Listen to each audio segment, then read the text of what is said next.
Werkoperatie Accolade-lid deze week onder begeleiding 30 huurders van een wenning in de Zwierskansjere Nachtegaalflat in Drachten verhuizen naar een vervangende woonruimte.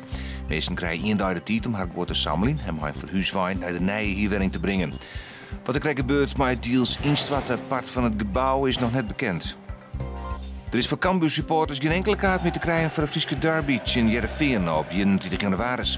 Cambuur heeft binnen een dag alle kaarten verkocht. Qua fans binnen nog wolplak bewijzen. De verkeer van de kaarten voor het uitvak zet komen de vreed uit. De politie ziet de bestuurder van een auto met een hienste trailer erachter die juist jong verongelukken op Oude Willem bij Appelskeer. Het hinder in de trailer kwam nevens de politie maar de schrik vrij. De bestuurder naaide na het ongeluk uit. De helpdiensten hebben de hele nacht waande west om de 12 wrakken op te rommen. De wordt deze dagen druk oefenen voor de Frisian Proms. Het hienste spektakel bij de hienste keuring in het WTC Expo in Ljouwert. Muziek, doens en tal van artiesten binnen ingrediënten. De concert in combinatie met het Frieske hinder. Golden Earring-zanger Barry Hay komt speciaal van Curaçao oer naar Nederland. En er is een act op de muziek van de film Zorro. Doen en vannacht buien, opklarings, het wordt 3 graden en er zit een matige noordwestenwind.